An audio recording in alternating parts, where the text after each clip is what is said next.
السلام عليكم ورحمة الله وبركاته.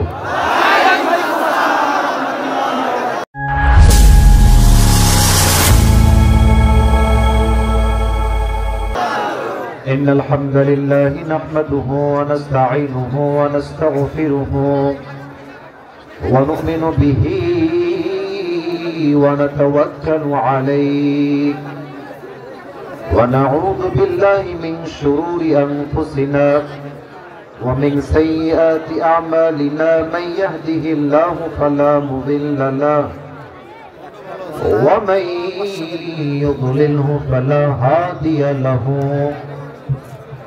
فلن تجد له وليا مرشدا ونشهد أن لا إله إلا الله وحده لا شريك له هو الذي لا ضد له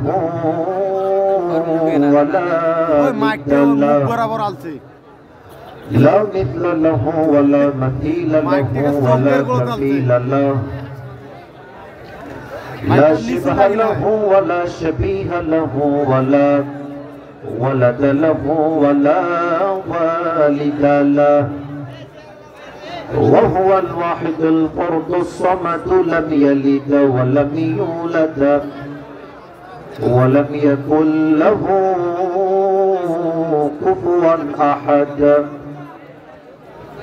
ونشهد أن سيدنا ونبينا وحبيبنا وحبيب ربنا وطبيبنا وطبيب أرواحنا محمدا عبد الله ورسوله أرسله بالحق بشيرا ونذيرا وداعيا إلى الله بإذنه وسراجا وقمرا منيرا أما بعد فأعوذ بالله من الشيطان الرجيم بسم الله الرحمن الرحيم يا أيها الذين آمنوا اتقوا الله حق تقاته ولا تموتن إلا وأنتم مسلمون وقال تعالى في كلامه المجيد ومن يتق الله يجعل له مخرجا وقال تعالى في كلامه المجيد ولمن خاف مقام ربه جنتان وقال تعالى في كلامه المجيد فاتقوا الله ما استطعتم وقال تعالى في كلامه المجيد إن أكرمكم عند الله أتقاكم إن الله عليم خبير وقال تعالى في كلامه المجيد يا أيها الذين آمنوا استعينوا بالصبر والصلاة إن الله مع الصابرين وقال رسول الله صلى الله عليه وسلم تركت فيكم أمرين لن تضلوا ما تمسكتم بهما كتاب الله وسنة رسوله أو كما قال عليه الصلاة والسلام إن الله وملائكته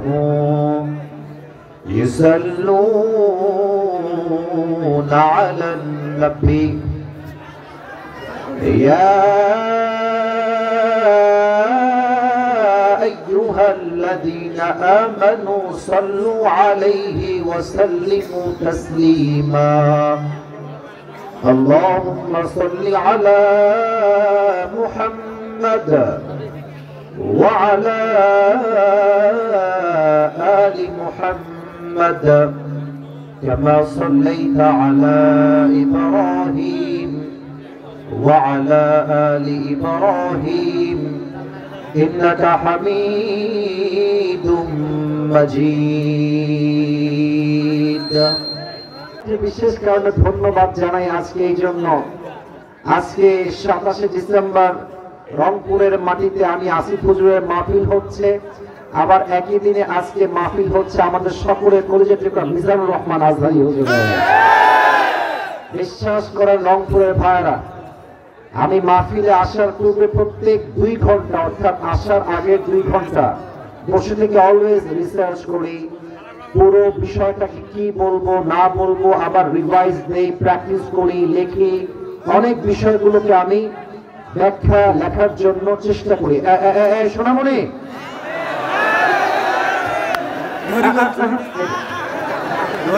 একটু ডানে যেতে হবে, আব্বাজান, এই যে আব্বাজান যুবক ভাইরা একটু ডানে যান, ওদেরকে চাপ দিলে ওরা মরে যাবে, একটু ডানে যান, ডানে যান।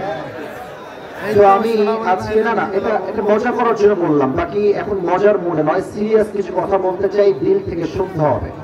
সাউন্ডটা পারফেক্ট আছে, আর একটু ক্লিয়ার করলে ভালো হয়। অনেক ভালো সাউন্ড আপনার, 100-এ 98% আপনি পাস। একটু ক্লিয়ার করে বেস করান, আমার কথা একটু অস্পষ্ট হচ্ছে। আমার প্রিয় রংপুরের ভাইরা, মাহফিলে আসার আগের 2 ঘন্টা আমি পুরোটাই স্টাডি করা ট্রাই করি। বাকি আজকে আজহারী সাহেব এসেছে, কলিজায় এতটা ঠান্ডা শান্তি অনুভূত হচ্ছিল আমার। আমি পুরোটা সময়টাই তার লাইভ দেখছিলাম, মাহফিলের দৃশ্য দেখছিলাম। আমি আজকে এই দৃশ্য দেখে বুঝে গেছি বাংলাদেশের মানুষ কলিজার থেকে ইসলামকে ভালোবাসে। আমি কিছু কথা বলতে চাই, আমি আগেই বলছি একটা কথা, আমি কোন দলের লোক নই। আমার প্রথম পরিচয়, আমি খ্রিস্টান নই, আমি হিন্দু নই, বৌদ্ধ নই, আমার প্রথম পরিচয় আমি মুসলমান ঘরের সন্তান। ঠিক আছে কিনা বলে?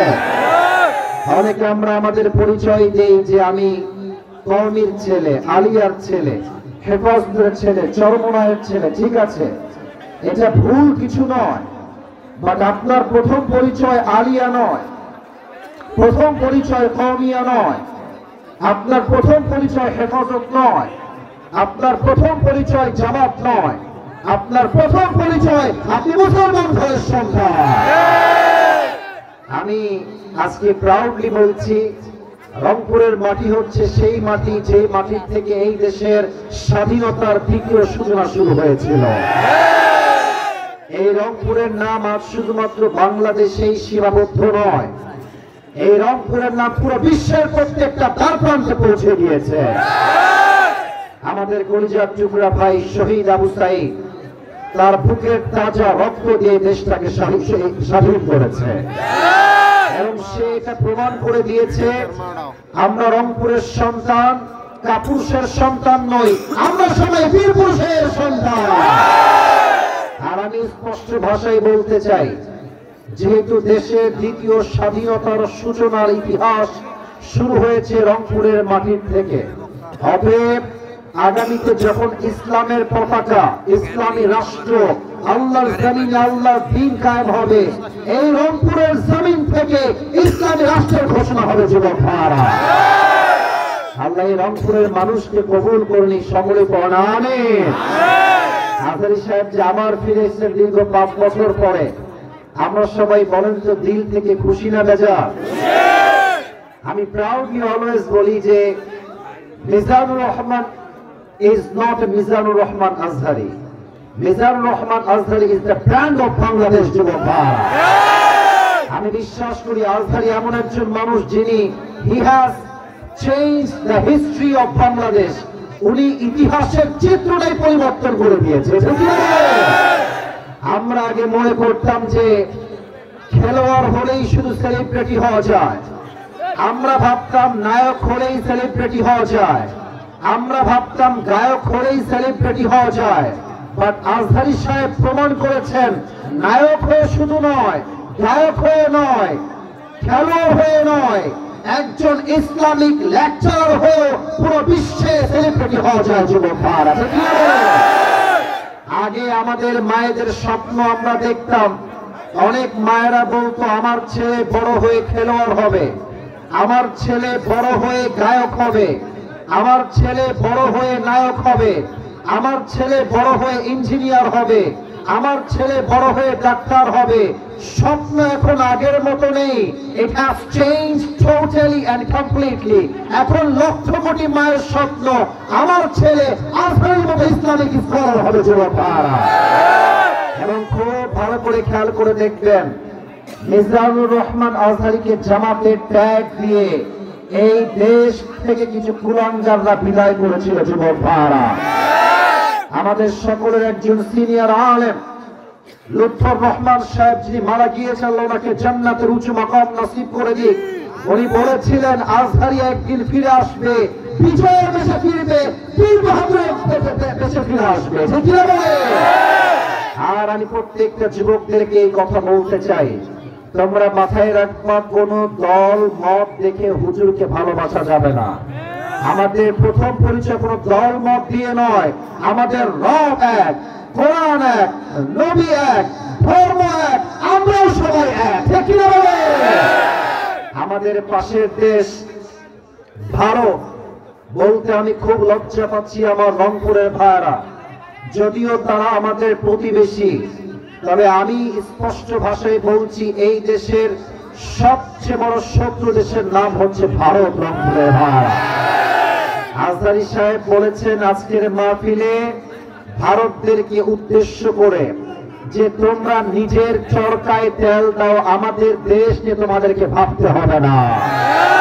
আর আমাদের দেশ নিয়ে ভারতরা একটা মিথ্যা নিউজ ছড়াচ্ছে যে আমরা নাকি সাম্প্রদায়িক দাঙ্গা লাগাচ্ছি, আমরা নাকি দেশটাকে অস্থিতিশীল করতে চাচ্ছি। আর আমি স্পষ্ট ভাষায় বলছি, পুরো বিশ্বে যত মিডিয়া মিথ্যা নিউজ প্রচার করে তার মাঝে ভারত হচ্ছে টপ লেভেলের এক নম্বরে আছে।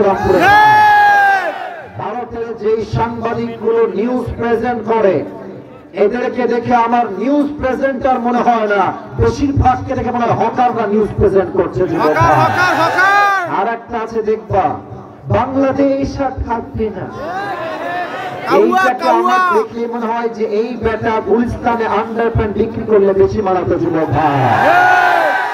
আজহারী সাহেব স্পষ্ট ভাষায় বলেছেন বন্ধুত্ব দেখাইলে বন্ধুত্ব পাবা, যদি যে বন্ধুত্ব দেখানোর যোগ্যতা রাখে না সে ভালোবাসা পাওয়ার যোগ্যতা রাখে না।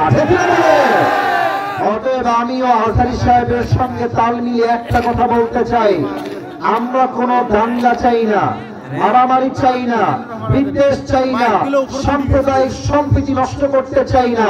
আমাদের কথা একটা, আমাদের সঙ্গে ভালো থাকবা, ভালো আমরা থাকবো, আমাদের সঙ্গে খেলবা, আমরাও তোমাদের সঙ্গে খেলবো।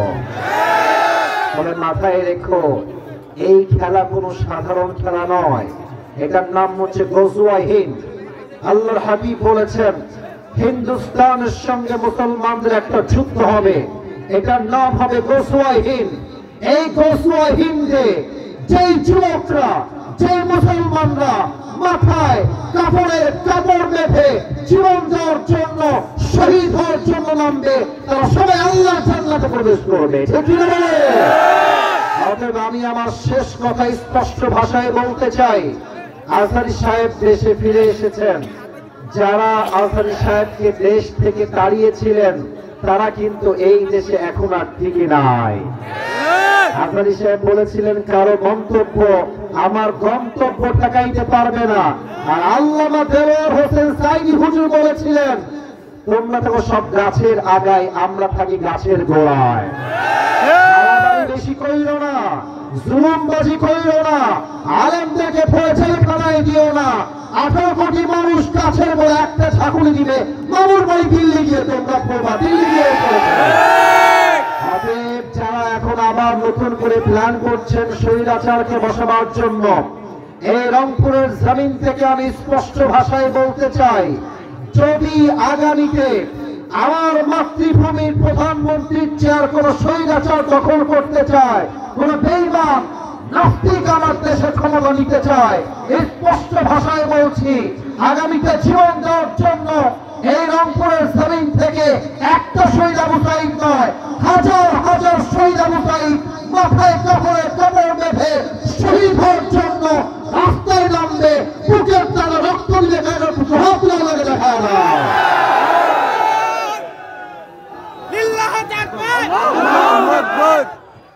আল্লাহ তাআলা এই স্লোগানটি কবুল করুন, সকলে পড়ুন আমিন। আপনারা সবাই কি মরে গেছেন না বেঁচে আছেন? বেঁচে আছি। সবাই একটা কাশি দেন। আমার এই মাহফিলে যারা এসেছেন বউ আছে কার কার একটু হাত তুলেন তো। হাত তুলো। কাদের বউ আছে? বউ আছে, হাত নামা। এবার যাদের বউ নাই সিঙ্গেল পার্টি তারা একটু হাত তোলেন। আরে আব্বারা বোঝেন, আরে আব্বারা বোঝেন না যুবক ভাইরা, বোঝে না। আমি যা দেখতে পাচ্ছি 80% বেশি সিঙ্গেল না আজকের মাহফিলে এসেছে। তোমাদের কষ্ট কেউ না বুঝলে কিন্তু আসিফ হুজুর বোঝে যুবক ভাই। আমি আমার আব্বাজানদেরকে বলতে চাই, আব্বাজান নিজের পায়ে তারা এই স্লোগান অনেক হয়ে গিয়েছে। আমি স্পষ্ট ভাষায় আগেও বলেছি, আজও বলছি, আমার যুবকদের শীত দূর হবে কম্বল দিয়ে নয়, ল্যাব দিয়ে নয়, চরিত্রবান বই দিয়ে আমার যুবকদের শীত দূর হবে। প্রত্যেকটা আপনাদেরকে বোঝার তৌফিক দান করে পড়ামি। তবে আব্বাজানরা মাঝে মাঝে বুঝলেও মেয়েরা কিন্তু বুঝতে চায় না। অনেক মেয়ে বিয়ের সময় টাকা ছাড়া বিয়ে বসতে চায় না যুবক ভাই। খুব খেয়াল করবো, অনেক মেয়ে আছে টাকার প্রতি এত লোভ তাদের, টাকা পাইলে টাকার সঙ্গে বিয়ের পিড়িতে বসে যায়। এই সমস্ত মেয়েদেরকে হেদায়েত দান করুন, সবাই পড়ামি। আমার যুবক ভাইদের কষ্টকে আল্লাহ এই শীতকালে দূর করে দিক, পড়েন সবাই আমিন। প্রথম তাকবীর দিবেন আজকে আমার প্রিয় বিবাহিত ভাইরা, দ্বিতীয় তাকবীর দিবেন আমার প্রিয় সিঙ্গেল ভাইরা। আমি দেখতে চাই কার গায়ের জোর কত বেশি। বিবাহিত ভাইরা একটা কাছে যান, তাকবীর দেন বিবাহিত ভাইরা, লিল্লাহি তাকবীর। মাইকম্যান ভাই সাউন্ডটা কেমন ঝ্যানঝ্যান আর চিকুন হয়ে গেছে। আমি আবারও বলছি, সাউন্ডটা ক্লিয়ার দেখে মোটা করেন, মোটা বেসটা মোটা করেন। সিঙ্গেল ভাইরা তোমরা এবার একটা কাশি দাও।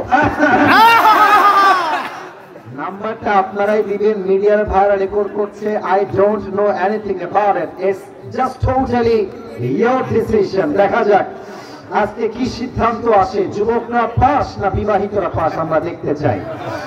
সিঙ্গেল ভাইরা এবার তাকবীর দেন, লিল্লাহি তাকবীর। আল্লাহু আকবার। বিবাহিত ভাইরা আই এম সো সরি, আমাকে মাফ করে দিবেন। আজকে আমার প্রিয় সিঙ্গেল ভাইয়েরা 80 নাম্বার বেশি পেয়ে পাস করেছে। এবার সবাই মিলে আমরা একটা তাকবীর দিব এমন জোরে যে তাকবীরের ঠেলায় আমি আসিফ হুজুর স্টেজ ভেঙে নিচে পড়ে যাব। সবাই মিলে একটা কাশি দেন। বাঘের মতো স্লোগান দিবেন, প্রমাণ করবেন যে আপনারা সবাই সিংহ পুরুষ, বিড়ালের বাচ্চা আপনারা কেউ নন। সবাই একটা কাশি দেন। লিল্লাহি তাকবীর, আল্লাহু আকবার। আল কোরআনের আলো ঘরে ঘরে জালো, আল হাদিসের আলো ঘরে ঘরে জালো। কথাটা আসলে ভুল হয়েছে, সংসদে বুঝে গেছে। they got the right answer। এখানে আসলে ঘরে ঘরে না, এখানে হবে সংসদে জালো। Let's try again together। আমরা আবার চেষ্টা করে দেখি পারা যায় কিনা। হাত তুলে, আল কোরআনের আলো ঘরে ঘরে জালো, আল হাদিসের আলো ঘরে ঘরে জালো। কোরআন হাদিস যেখানে আমরা আছি সেখানে, আলেম ওলামা যেখানে আমরা আছি সেখানে, রংপুরবাসী যেখানে আমরা আছি সেখানে। আল্লাহ তাআলা যেন কবুল করে নেয়। আমরা সকলেই দিল থেকে পড়ছি আমিন আমিন। আলোচনা খুব বেশি লম্বা রাত পর্যন্ত হবে না। আমি এখানে অংশগ্রহণ করেছি, বিশাল লম্বা শর্ত সমূহ দিয়ে আমি এখানে এসেছি। আমার কথা হচ্ছে, ওয়াজ লম্বা হওয়া জরুরি নয়, ওয়াজ বোঝাও জরুরি, পাশাপাশি ফজর নামাজটা জামাতে পড়া আরো বেশি জরুরি। আপনি লম্বা সময় ওয়াজ শুনে গিয়ে ফজর নামাজটা পড়বেন না, ওয়াল্লাহি এই ওয়াজ দিয়ে 1 পয়সা দাম আল্লাহর কাছে পাওয়া যাবে না, যে কিনা বলে। আর একটা কথা রংপুরকে নিয়ে না বলে পাচ্ছি না, আমি আসলে বাংলাদেশের প্রত্যেকটা জেলা বিভাগ সব জায়গায় আমি গেছি। এটা কোনো অহংকার না, জাস্ট বোঝাবার সাথে বলছি। বিশ্বাস করেন আমার কথা, মিডিয়া আমার সামনে, রংপুরের মানুষের যে ভালোবাসা, বিশ্বাস করেন এই ভালোবাসার তুলনা কোথাও পাওয়া যাবে না যুবক। আমি খুব খেয়াল করেছি, মাঝে মাঝে এমনও হয়েছে যে রংপুরে বা আপনাদের এদিকেই রাত 12টার পরে উঠেছি, 1টার সময় উঠেছি, পরিবেশ পরিস্থিতির জন্য এত দেরি হয়েছে। 2:30 পর্যন্ত ওয়াজ, 2টা পর্যন্ত ওয়াজ, বাধ্যতামূলক দেরি করতে হয়েছে। আমি অবাক হয়ে গেলাম, রাত বাজে 2:30, কেউ উঠে না। আমি বললাম দোয়া করবো, লোক বলছে না। কই আসলাম, পরে ভাবলাম যে রংপুরের মানুষ কলিজার থেকে কোরআনকে ভালোবাসে। রংপুরে আসলে কলিজা ঠান্ডা হয়ে যায়। আমার রংপুরের ভাইয়ের জন্য আমি দোয়া করে দেই, প্রত্যেকটা ভাইকে আল্লাহ তাআলা ইসলামের সৈনিক ওমরে ফারুক রাদিয়াল্লাহু তাআলা আনহুর মতো কবুল করেন, সকলে পড়েন আমিন। আমি তাফসীরে যাচ্ছি, আমি সবার কাছে একটা আপনার পায়ে হাত রেখে করতে চাই বিনয়ের সাথে, with being very humble to you. আমি খুব বিনয়ের সঙ্গে বলছি, সেলফি নিয়ে মারামারি করবেন না, মোবাইল বের করবেন না। আমি যখন কথা বলছি, তাফসীর করছি, আমাকে দেখা জরুরি নয়, আমি কি বলছি দ্যাট ইজ মোস্ট ইম্পর্টেন্ট। তো আমি চাই এই মাহফিলটা আজকেই নয়, বরং এইটা কালকে ফেসবুকে ইউটিউবে আপলোড যাবে। আজকে রংপুরের মাহফিল পুরো বাংলাদেশে একটা ঐতিহাসিক মাহফিল হয়ে থেকে যাবে, যে কিনা বলেন। এই পরিবেশটা আমি সবার থেকে চাই, সবাই একটা তাকবীর দেন শেষবার, লিল্লাহি তাকবীর, আল্লাহু আকবার। আজকে আমরা কোরআন থেকে তাফসীর করব, যে পাড়া থেকে আমার রংপুরের বদরগঞ্জের ভাইরা। পাড়া নাম্বার হচ্ছে 4। বলো সবাই, পাড়া নাম্বার কত? 4। হ্যাঁ, আমি শুনি না ভাই, আওয়াজ লাগবে বাঘের মতো। পাড়া নাম্বার কত? 4। এটি রংপুরের সাউন্ড। সূরাটার নাম হচ্ছে সূরাতু আলে ইমরান। বলো সবাই, সূরাটার নাম কি? আলে ইমরান। যে আয়াত থেকে আমি তাফসীর পেশ করতে চাই, এই আয়াতটা হচ্ছে 102 নম্বর আয়াত। বলেন সবাই, 100 কয় নম্বর আয়াত? 2 নম্বর আয়াত। এই আয়াতে আল্লাহ তাআলা মুসলমানদের জন্য 2টা মেসেজ দিয়েছেন, মোট 2টা মেসেজ। পেছনে আওয়াজ হবে না, পেছনে আওয়াজ হবে না, ভাই পেছনে আওয়াজ হবে না, একদম না। মজা না, মজার জায়গায় মজা, আদবের জায়গায় আদব। সবসময় মজা করলে ব্যক্তিত্ব নষ্ট হয়ে যায়। আমার কথা, তাফসীর যখন শুরু হচ্ছে, no fun, be serious, take it seriously, please মনোযোগ দেন। 100 কয় নাম্বার আয়াত? 2। ভুলে গেছেন দেখছি। 100 কয় নাম্বার আয়াত? 2। কয়টা মেসেজ আল্লাহ এখানে দিয়েছেন? 2টা। আগে বলে দিই ভূমিকার কথা। যে কোনো আয়াতের তাফসীর পেশ করতে 4টা বিষয়, that is very important to talk about. 4টা বিষয়ের কথা না বললে কোন আয়াতের তাফসীর কখনো পরিপূর্ণরূপে সম্পন্ন হয় না। ফার্স্ট অফ অল, যে বিষয়টাকে উল্লেখ করতে হয় সেটা হচ্ছে রাইট প্রোনাউন্সিয়েশন, রাইট রিসাইটেশন, সঠিক তেলাওয়াত। নাম্বার 2 হচ্ছে রাইট ট্রান্সলেশন, সঠিক তরজমা। এন্ড নাম্বার 3 হচ্ছে what's the explanation of this ayah, এই আয়াতের ব্যাখ্যা কি আপনাকে জানতে হবে। And the 4th is what's the lesson, I repeat again, what's the lesson that you have got from this surah। 4 নম্বর হচ্ছে এই আয়াত থেকে আপনি শিক্ষা কি পেয়েছেন। এই 4টা বিষয় না জানলে একটা আয়াতের তাফসীর কখনো সম্পূর্ণ হতে পারে না। কথা বলার সময় সম্পূর্ণ হতে পারে না। আমি প্রথম থেকে শুরু করছি, একদম 1 নম্বর থেকে। প্রথমটাই হচ্ছে তেলাওয়াত। আমি তেলাওয়াত করছি, ডানে আবারও বলছে, এই ডানের ভাইরা আমার পায়ে আপনাদের হাত, এর চেয়ে বিনয়ী হতে পারবো না। বারবার সাউন্ড চাই না। অনেক মিডিয়ার লোক আছে, রংপুরে বাণীর বদনাম আমি সহ্য করতে পারবো না, মেহেরবানি করে চুপ থাকেন। আর যারা ধাক্কা দিচ্ছেন, ডানে যান, কলিজার ভাই পায়ে আপনার হাত, এর চেয়ে আদব নাই আমার কাছে, একটু ডানে যান, মেহেরবানি করে আওয়াজ করবেন না। ঠান্ডা মাথা লাগবে তাফসীর করতে, ঠান্ডা মাথার প্রয়োজন। আমি তেলাওয়াত করছি, রংপুরের বদরগঞ্জের ভাইরা তেলাওয়াতটা দিল থেকে শুনবেন। আউযু বিল্লাহি মিনাশ শাইতানির রাজীম, বিসমিল্লাহির রহমানির রহিম। ইয়া আইয়ুহাল্লাযীনা আমানু তাকুল্লাহা হাক্কা তুকাতিহি ওয়া লা তামুতুন্না ইল্লা ওয়া আনতুম মুসলিমুন।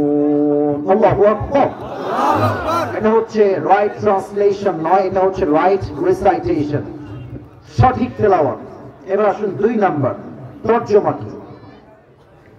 আল্লাহ তাআলা বলছেন, ইয়া আইয়ুহাল্লাযীনা আমানু তাকুল্লাহা হাক্কা তুকাতিহি, O you who believed, fear your Lord as he should be feared। হে ঈমানদারেরা, তোমরা রবকে ভয় করো, জাস্ট ভয় করলে হবে না, ভয় করার মতো ভয় করতে হবে। হাক্কা তুকাতিহি, fear your Lord as he should be feared, just ভয় করলেই চলে না, ভয় করার মতো ভয় করতে হবে। এই আদেশটা দিয়েছে এক রব, আওয়াজ দিয়ে বলেন সেই রবকে আল্লাহ। Number 1 message for all the people, for all the believers in this world. Number 2 হচ্ছে ওয়ালা তামুতুন্না ইল্লা ওয়া আনতুম মুসলিমুন। বলেন তো আমরা সবাই হিন্দু না মুসলমান? মুসলমান। আমি ওয়াজের শুরুতে আগেই বলেছি আমরা সবাই হিন্দু না মুসলমান? মুসলমান। তো আমরা যদি মুসলমান হই, আল্লাহ তাআলা কি বলছেন? Do not die expect as a মুসলিম।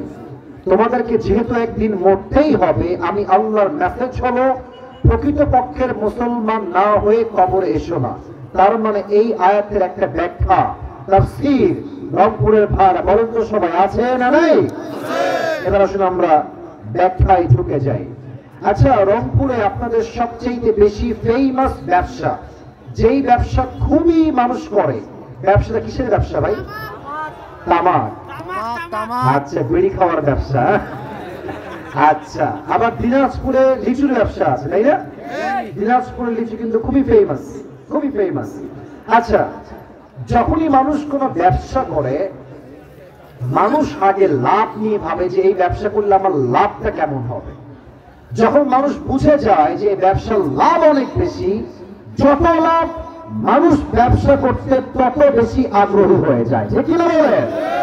আচ্ছা, মনে করেন যে আমি আপনাকে বললাম 2টা ব্যবসা, একটা হচ্ছে দোকানদারি করবেন, মাসে হচ্ছে আপনার 1 লাখ টাকা লাভ হবে, আনুমানিক একটা লাভ। আমি আপনাকে আরেকটা ব্যবসা বললাম, যে ব্যবসা হচ্ছে জমির ব্যবসা, জমি কিনবেন সেল করবেন, প্লট কিনবেন সেল করবেন, যার মাসিক বা বাৎসরিক আয় প্রায় 20 কোটির উপরে। আপনি দেখবেন যার মাথায় বুদ্ধি আছে সে দোকানের ব্যবসা বাদ দিয়ে প্লট বা জমির ব্যবসা শুরু করবে। কথা ঠিক আছে কিনা বলে? তার মানে মানুষ যখন লাভ জেনে যায়, মানুষ তখন আগ্রহী হয়ে যায় সে ব্যবসা করতে। আল্লাহ তাআলা বলেছেন যে তোমরা তাকওয়াকে অর্জন করো। তাকওয়া অর্জন করলে লাভ কি হবে এটা আমি আগে বলতে চাই, এরপরে বলবো তাকওয়া কাকে বলে, এই গুণটা আপনি অর্জন করবেন কেমনে। আমি তাকওয়া অর্জন করলে মোট 3টা লাভ হয়, কোরআন থেকে বলতে চাই। আমার হাত থেকে বলেন বদরগঞ্জের ভাড়া, বলেন তো সবাই তাকওয়া অর্জন করলে লাভ হবে কয়টা? 3টা। আওয়াজটা রংপুরের হয় না, সো সরি ফর দ্যাট। বলেন সবাই তাকওয়া অর্জন করে লাভ হবে কয়টা? 3টা। 1 নাম্বার লাভ, কোরআনুল কারীমে আল্লাহ তাআলা বলেছেন ওয়া মান ইয়াত্তাকিল্লাহা ইয়াজআল লাহু মাখরাজা। যেই বান্দা আমি আল্লাহকে ভয় করবে, আমার সেই বান্দা যখন কোনো বিপদগ্রস্ত হবে, বিপদে পড়বে, কষ্টে পড়বে, আঘাত পাবে, যত বড় বিপদ হোক, আমি আল্লাহর ওয়াদা, আমি আল্লাহ তাকে বিপদ থেকে উদ্ধার করব। এটা আমি আল্লাহ নিজের দায়িত্বে নিয়ে নিলাম। সুবহানাল্লাহ, সুবহানাল্লাহ। ওয়া মান ইয়াত্তাকিল্লাহা ইয়াজআল লাহু মাখরাজা। Whoever fear of his Lord, Allah will make a way out for them. যত বড়ই আঘাত হোক, যত বড়ই বিপদ হোক, এই তাকওয়ার জন্য বিপদ থেকে আপনাকে উদ্ধার করবে একজন। আওয়াজ দিয়ে বলেন সবাই, তিনি কে? 2 নাম্বার লাভ হলো ওয়ায়ারযুকুহু মিন হাইতু লা ইয়াহতাসিব। যেই বান্দা আল্লাহর ভয় করবে, আল্লাহ রাব্বুল আলামিন তাকে এমন এমন জায়গা থেকে রিজিক দিবে সে কখনো কল্পনাই করতে পারবে না। দেখবেন হুজুরদের বেতন কম। আমি আসিফ নিজে, আপনারা হয়তো অনেকে এটা অন্যদিকে নেবেন, বাট আমি এটা শো অফের জন্য বলছি না। আমার রংপুরের ভাইরা সামনে মিডিয়া ডান বাম করলেই ট্রল শুরু হয়ে যাবে। সো আমি খুব বুঝে শুনে কথা বলছি, মেপে মেপে বলছি। আমার বেতন ছিল মাত্র 3000 টাকা।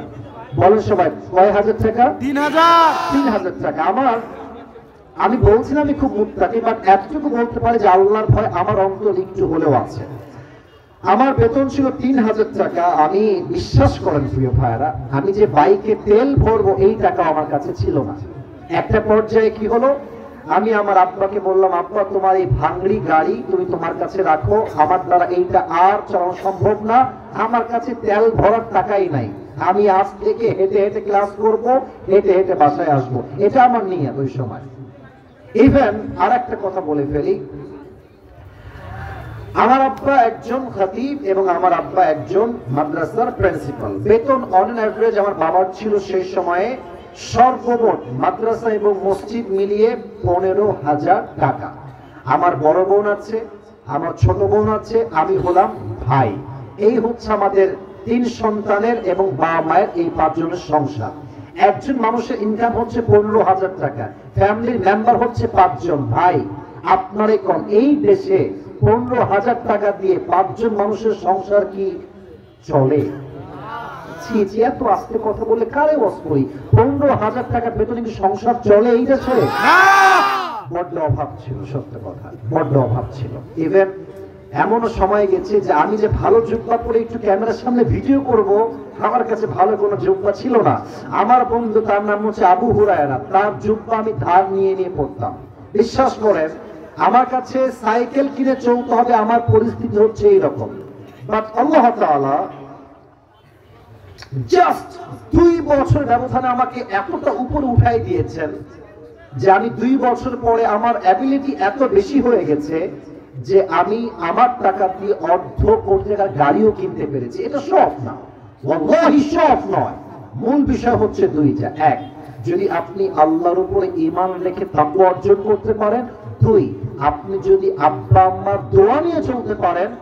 কসম খোদার, ওয়াল্লাহি বিল্লাহি তাআল্লাহি, 3 কসম করে বলছি, আপনার সফলতা ওইখানে সাধ্য কারো কাছে নাই যুবক ভাইরা, ঠিক কি না বলেন? আল্লাহ বলছে তুমি আমার তাকওয়া অর্জন করো, তোমার রিজিক আমি এমন জায়গা থেকে দিব তুমি কখনো কল্পনাই করতে পারবে না। কোন সবাই দিল থেকে সুবহানাল্লাহ সুবহানাল্লাহ। আপনারা সবাই আল্লামা মামুনুল হক সাহেবের নাম শুনেছেন না? এত আস্তে কেন শুনছেন না নাম আপনারা সবাই? ভাই এই দেশটা হচ্ছে সেই দেশ যেই দেশে আপনি যাকে নিয়ে যত ট্রল করবেন, যাকে আপনি যত নামাবার ট্রাই করবেন, দিন শেষে সে একটা টপ ব্র্যান্ড হয়ে যাবে। আপনারা ভুলে গেছেন, আমি কিন্তু ভুলি নাই। মামুনুল হক সাহেবকে সেই রুম কাণ্ড এক মহিলাকে নিয়ে কি পরিমাণ বেইজ্জত তারা করেছে যুবক ভাইরা। নারীর চরিত্র নিয়ে আমার চরিত্রে আঘাত করা, কোন নারীর কেলেঙ্কারি কোন পুরুষের উপরে দেওয়া, এটাই হচ্ছে পুরুষের জীবনে সবচেয়ে বড় বদনামের জায়গা। মামুনুল হক সাহেবকে সেই কেলেঙ্কারি দিয়ে ধর্ষণ মামলা, একটা আলেমের বিরুদ্ধে ধর্ষণ মামলা, চিন্তা আপনি ফিল করতে পারেন? এটা কোনো মারাত্মক কথা। 3 বছরের জেল দিল, তিনি আবার বের হয়ে আসলেন। বলেন তোমার সম্মান কমে গেছে না বেড়ে গেছে? এখন যেখানেই যাবে জাস্ট নাম শুনবে মামুনুল হক আসছে, লক্ষ লক্ষ মানুষ এক মাঠে জামায়াত হয়ে যাবে। মামুনুল হক সাহেব একটা কথা বলতেন যে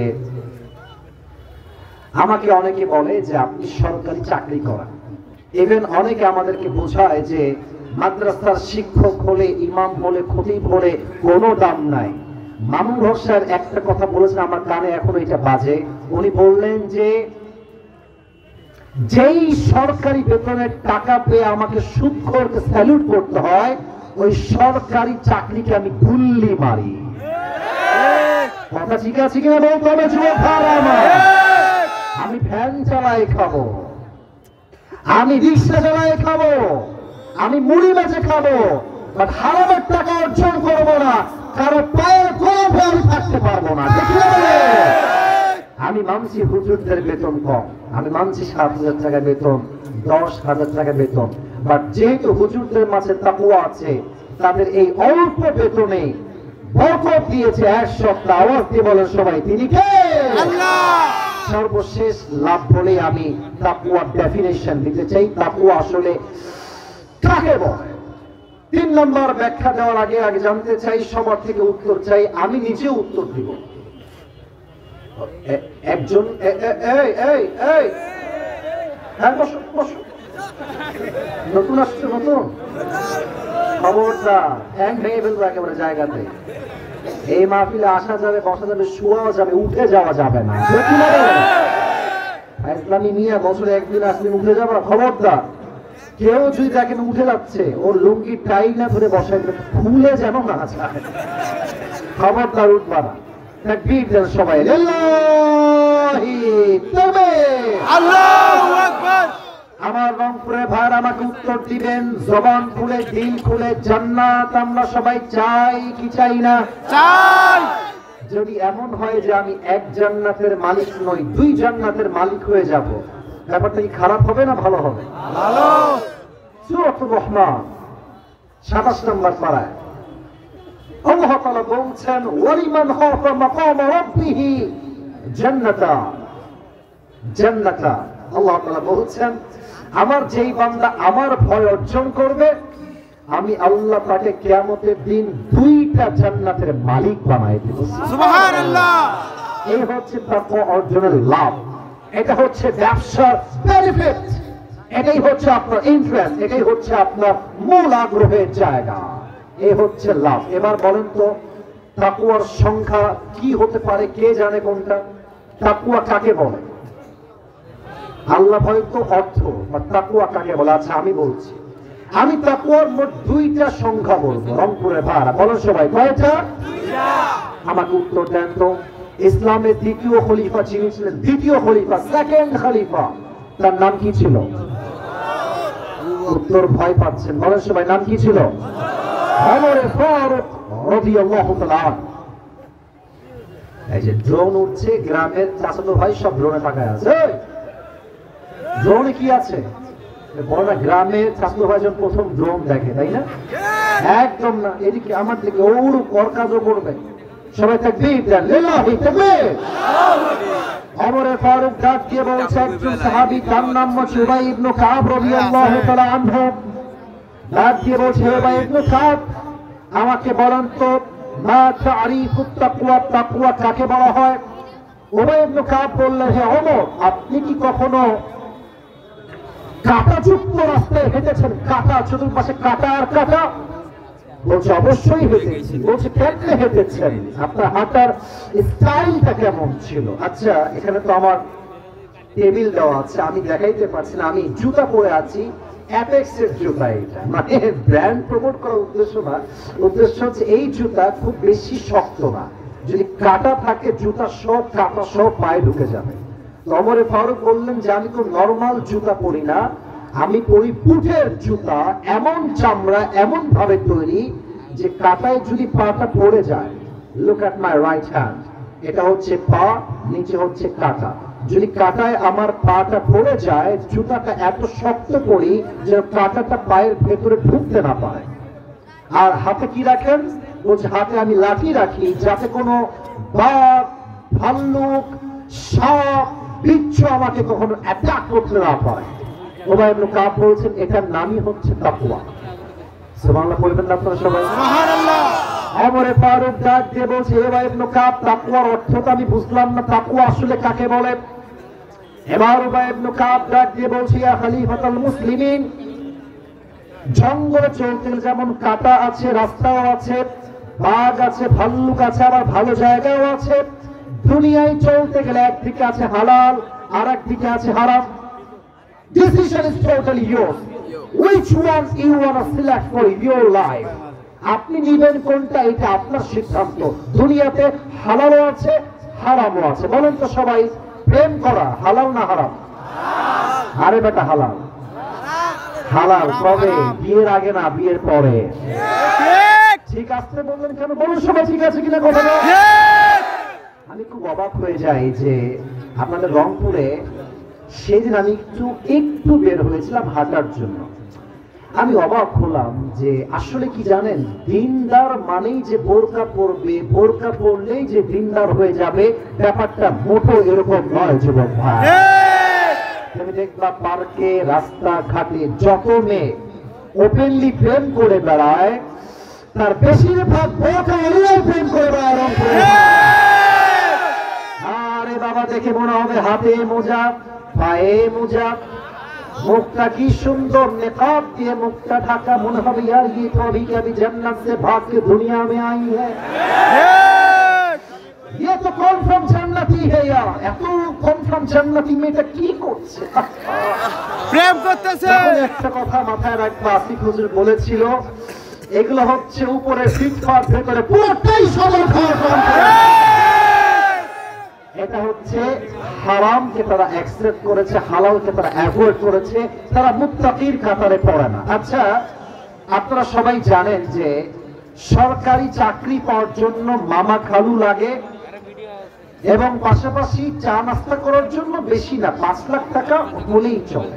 5 লাখ না, 20 লাখ লাগে এখন। চা খাওয়ার জন্য 5 লাখ, 10 লাখ, 20 লাখ হলেই চলে। আমি আমাদের প্রধান উপদেষ্টা ডক্টর ইউনূস সাহেবকে বলতে চাই, আপনি থাকা অবস্থায় আইন পাস করেন, যেই ছেলে বা যে অফিসার বা যে কর্মকর্তা চাকরি দেওয়ার জন্য ঘুষ চাইবে, ওর জিহ্বাটা আমরা ছেড়ে ফেলতে হবে। যুবক ভাইরা, আপনি হারামকে যদি অ্যাভয়েড করতে পারেন, হালালকে যদি অ্যাকসেপ্ট করতে পারেন, আপনাকে মুত্তাকি বান্দা হিসেবে কবুল করবে একজন, তিনি কে? আচ্ছা, ডিসেম্বর মাস চলছে, এটা কি গরমকাল না শীতকাল? শীতকাল। আপনার মারাত্মক অ্যাক্টিভ, খুব ভালো লাগে ওয়াজ করতে। গরমকাল না শীতকাল? শীতকাল। আপনারা দেখবেন আপনাদের দিনাজপুরে প্রচুর কুয়াশা পড়ে, তারপরে আপনাদের ঠাকুরগাঁও, নাম তো শুনছেন সবাই, তাই না? ওখানে প্রচন্ড কুয়াশা, আমি নিজে মাহফিল করেছি তো, প্রচন্ড কুয়াশা। আচ্ছা, এখন বাজে রাত 11:50, রাত যখন বাজবে 2টা, পুরো রংপুর কুয়াশায় ঘিরে গেছে, সামনে কি দেখা যায় না, পুরোটা অন্ধকার। আর আপনি আপনার বাসায় বসে আছেন, জানালাও lock, your window is also locked, আপনার জানালাও লক, আবার গেটও লক, সব লক, বন্ধ, লাইটটা অফ। আপনি মোবাইল ফোনটা বের করে ব্লু ফিল্ম দেখছেন, গান শুনছেন, হিন্দি মুভি দেখছেন। আল্লাহ তো মনে হয় এই কুয়াশার জন্য আপনাকে দেখতে পায় না। দেখে দেখে দেখে, আল্লাহ অন্ধকার লাইট তাই দেখতে পায় না। না না, আল্লাহ সব সময় কুয়াশাকে দেখে। দেখতে পায় না। পায় না কি পায় না? পায়। এটাই হচ্ছে তাকওয়া। কেউ দেখে না, কেউ শোনে না, দেখে একজন, শোনে একজন, তার নাম কি বলেন সবাই? আল্লাহ। যাদের হৃদয়ে আছে আল্লাহর ভয়, তারা তো পথ ভুলে যায় না। আল্লাহর প্রেম ছাড়া এই দুনিয়ায় কারো কাছে কোনো কিছু চায় না। ঠিক না বলে? This is called fear of Lord. No one can see, no one can observe, but Allah is the only one who is observing myself in every single time. প্রতিটা মুহূর্তে আমাকে পর্যবেক্ষণ করছে, আরশে আজিম থেকে আমাদের সত্তা। বলেন সবাই, তিনি কে? আল্লাহ। এবার একটা ঘটনা বলতে চাই তাকওয়াকে কেন্দ্র করে। ভাইজান, সাউন্ডটা আর একটু বাড়ায় দেন, বেসটা সহ। আপনারা সবাই পাকিস্তানের একজন টপ ফেমাস স্কলার, তার নাম হচ্ছে মাওলানা তারিক জামিল, নাম শুনেছেন? অনেকে দেখেছেন ফেসবুকে, ইউটিউবে। আমি দেখেন, ব্রাউন কালার ব্লেজার, নরমাল একটা জুব্বা, টুপি আর এক কালার। উনি কিন্তু এত রং ঢঙের কালার পরেন না। উনি অলওয়েজ সাদা পায়জামা, সাদা পাঞ্জাবি, আর দেখবেন অলওয়েজ সাদা পাগড়ি, and nothing else, অলওয়েজ এমনিই থাকেন। আমি সেই দিন ইউটিউবে ঢুকলাম, সার্চ করলাম মাওলানা তারিক জামিল লেকচার অ্যাবাউট তাকওয়া, what is the definition of তাকওয়া। আমি সার্চ করলাম ইউটিউবে, তোমরাও সার্চ করতে পারো বাসায় গিয়ে। তো তার একটা বক্তব্য আসলো তাকওয়া কাকে বলে, তাকওয়াকে ঘিরে। আমি যে ঘটনা এখন বলবো আপনাদের কলিজায় কি ঘটনাটা আঘাত করবে, তবে এটা কোথাও উল্লেখ নেই কোরআন বা হাদিসে। এটা বর্তমান প্রেক্ষাপটের ঘটনা, তাকওয়া আসলে কাকে বলে। পাকিস্তানের একজন যুবক যে তাবলীগ করে, পাশাপাশি সে একজন হুজুর টাইপের ছেলে, দাড়িও আছে, টুপিও পরে, 5 ওয়াক্ত নামাজ কালাম ঠিকঠাক পড়ে, পেশায় সে একজন তাবলীগের দায়ী। তো সেই যুবকটা অসুস্থ হওয়ার জন্য একটা মেডিকেলে ভর্তি হয়েছে। মেডিকেলটা হচ্ছে খ্রিস্টানদের মিশনারি হসপিটাল। তো খ্রিস্টানদের যে হসপিটাল গুলো হয়, এখানকার নার্স যারা থাকে তারা কেউ মুসলমান হয় না, তারা সবাই খ্রিস্টান হয়। রংপুরের ভাইরা মুসলমান হয় না খ্রিস্টান হয়। খ্রিস্টান। তো সেই যুবকটা প্রায় 7 দিন যাবত মেডিকেলে ভর্তি আছে।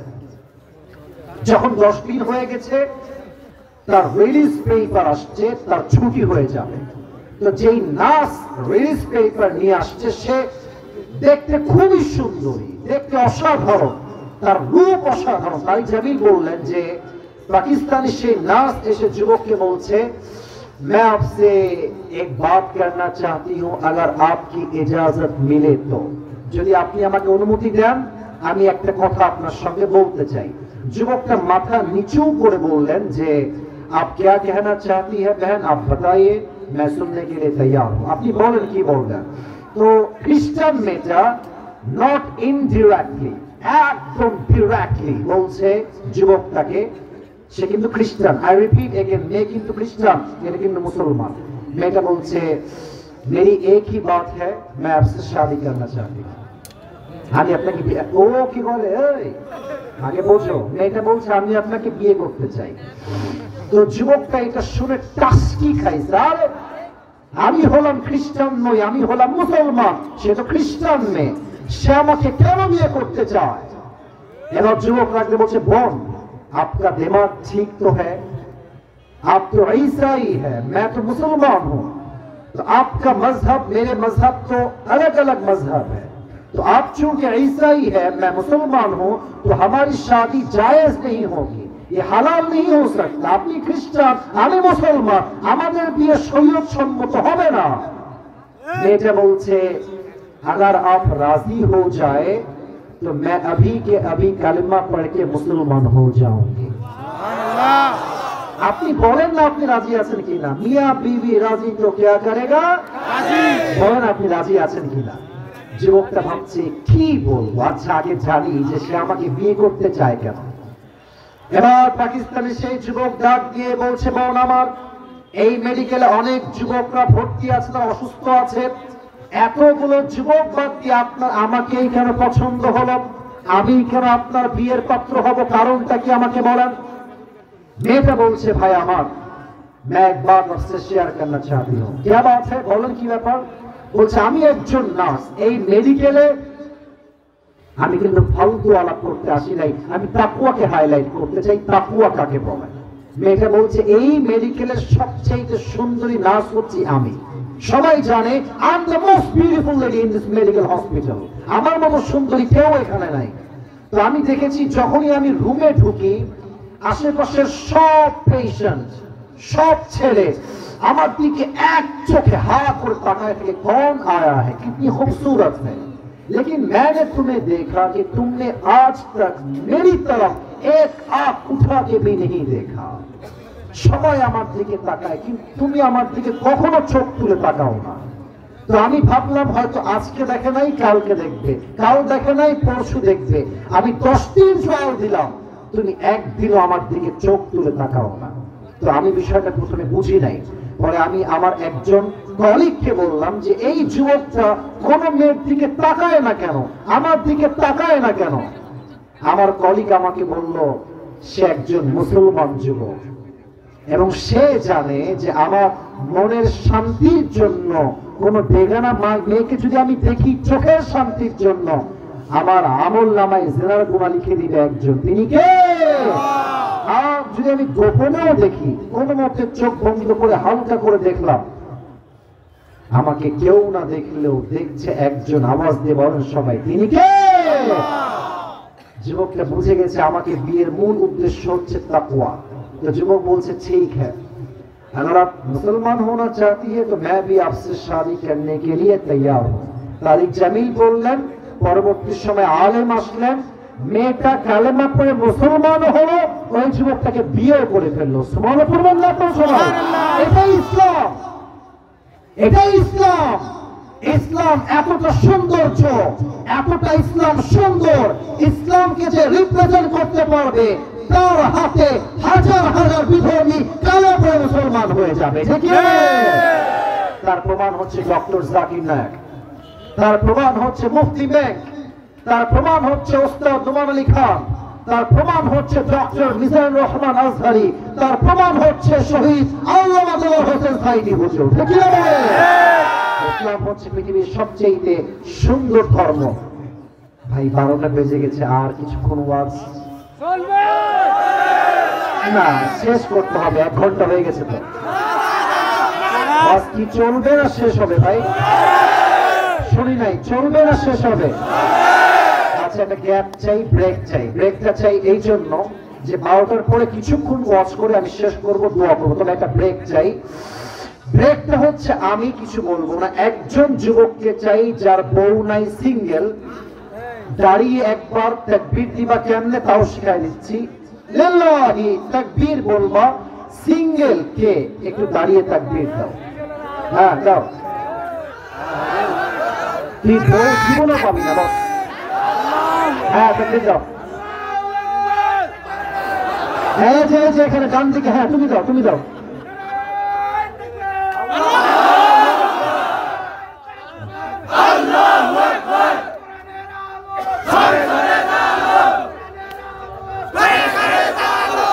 তোমার বউ কনফার্ম?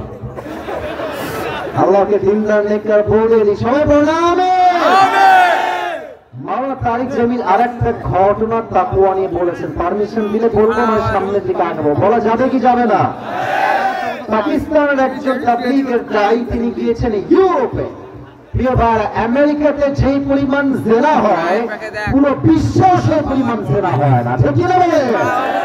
তো যুবকটা পার্কে গিয়ে হাঁটতেছে, হঠাৎ করে মাগরিবের নামাজের সময় পেছনে কে কই যায়, পেছনে লোক একজন, তাহলে আমি দোয়ার দিকে যাবো, বুঝে গেছি। আচ্ছা বসেন, এই ঘটনা বলবো না আজকে, আগামীতে কোনো একদিন বলবো। আমার দিকে তাকান তো সবাই, আমার দিকে সবাই তাকান। আমি যে এটা পরে আছি, এটা কি পাঞ্জাবি না জুব্বা? জুব্বা। ভাই বলো সবাই, পাঞ্জাবি না জুব্বা? আচ্ছা, পাঞ্জাবি আর জুব্বার বেসিক ডিফারেন্স কি, পার্থক্য কি? জুব্বাটা হচ্ছে একদম টাকনু পর্যন্ত, আর পাঞ্জাবিটা হচ্ছে হাঁটুর নিচে যায় বা হাঁটুর উপরে যায়, আর দুই পাশ দিয়ে ফাড়া বা কাটা। ওমর ফারুক রাদিয়াল্লাহু তাআলা আনহু দাঁড়িয়ে জুমার মেম্বারে জুমার খুতবা দিচ্ছেন। হঠাৎ করে এক সাহাবী দাঁড়িয়ে বলছে, এ ওমর, তোমার জুব্বার সাইজ লম্বা কেন? তুমি কি রাষ্ট্রের টাকা মেরে খেয়েছো ওমর? এবার আমার চেহারা দেখেন সবাই।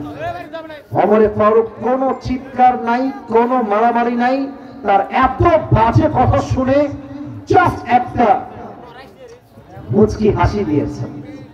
আর পাশ থেকে ওমরের সন্তান আব্দুল্লাহ ইবনে ওমর দাঁড়িয়ে গিয়েছে, বলছে, কাকে কি বলছেন? আপনার মাথা ঠিক আছে?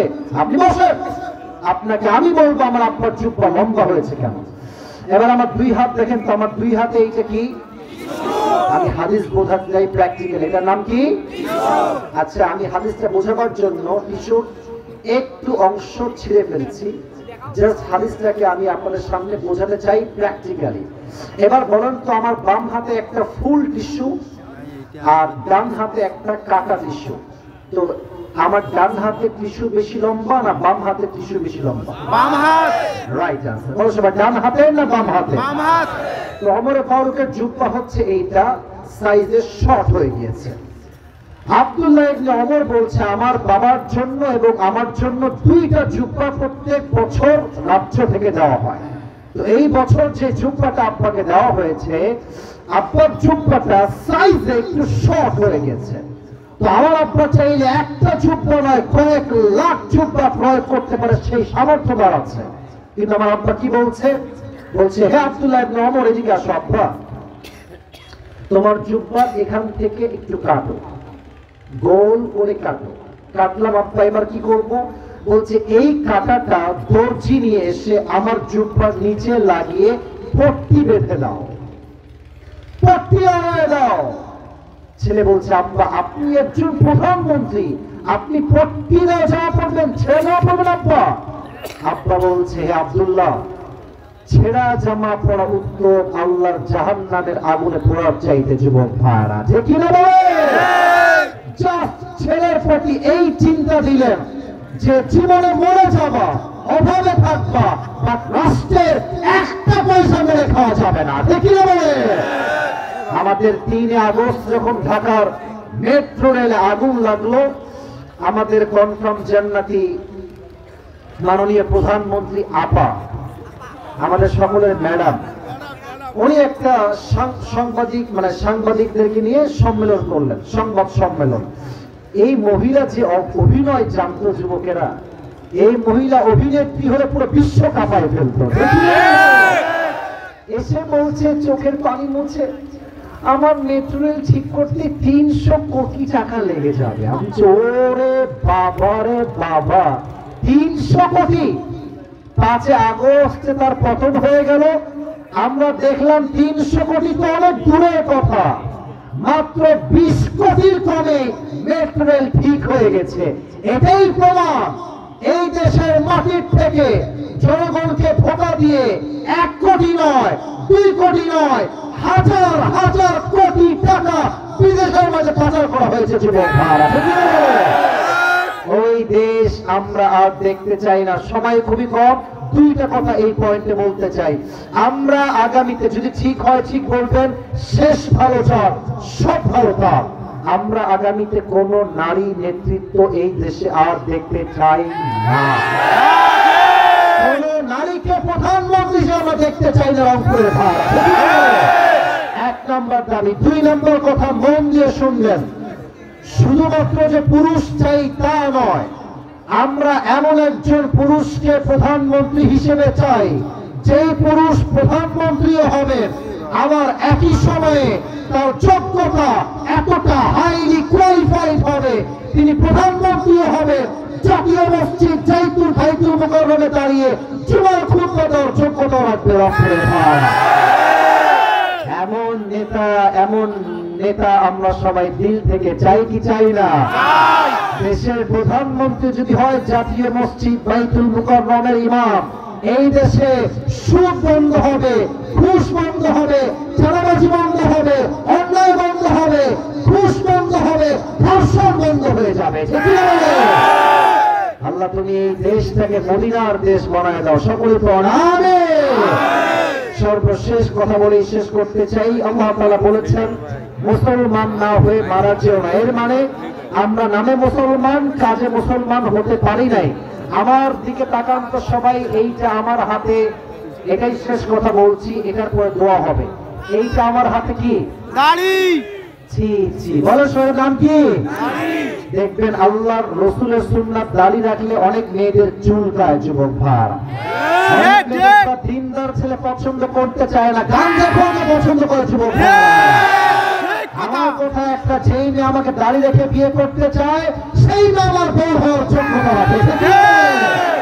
আমি মুসলমান ঘরের সন্তান, আমি নামে মুসলমান নই, আমি নামেও মুসলমান, আমি কাজেও মুসলমান। আল্লাহ আমাদের সবাইকে নামে কাজে উভয় জায়গায় মুসলমান হওয়ার তৌফিক দান করে। পড়েন সবাই আমিন। সবাই 2 হাত তুলে না, সবাই 2 হাত তুলেন, সবাই এভরিওয়ান রেইজ ইউর 2 হ্যান্ডস, সবাই 2 হাত তুলেন। আমি যা ওয়াদা করাই সবাই সেই ওয়াদা করবেন। দাঁড়ায় থাকা ভাইয়ারা, বসে থাকা ভাইয়ারা, সেম ওয়াদা। সবাই দিল থেকে আমাকে ডাক দিয়ে আগে একটা কাশি দেন, তাকবীর দেন সবাই, লিল্লাহি তাকবীর, আল্লাহু আকবার। বলেন সবাই আমাকে দেখে, বলেন সবাই হুজুর। আরো জোরে রেকর্ড হচ্ছে, বলেন সবাই হুজুর। আমরা রংপুরের সন্তান, আপনাকে ওয়াদা দিলাম, আজ আমরা সবাই দোয়া না করে কেউ যাবো না, যাবো না। এবার হাত দেখতে চাই, ফিরে যাবো না। সবাই হাত তুলে ইনশাআল্লাহ। এবার যদি কেউ দোয়া না করে উঠে যায়, আল্লাহর হাবিব বলেছেন, লা ঈমানা লাহ লিমান লা আমানা লাহ, যার কথা ঠিক নাই তাই ইমানের ঠিক নাই। ঠিক কি না বলে? আমার ডানের কলিজার ভাইরা পায়ে হাত, বসে যান দোয়ার জন্য। এই কত ভদ্র, দেখেন কত ভদ্র বসে গেছে, বসে যান। এই ভদ্র বাবারা বসে পড়েন, দোয়ার জন্য বসেন। দোয়ার পরে যেখানে মন চায় যাবেন। বামের ভাইয়েরা দোয়ার জন্য বসেন, একবার বলবো এটাই আগে, বসে যান, বসে যান।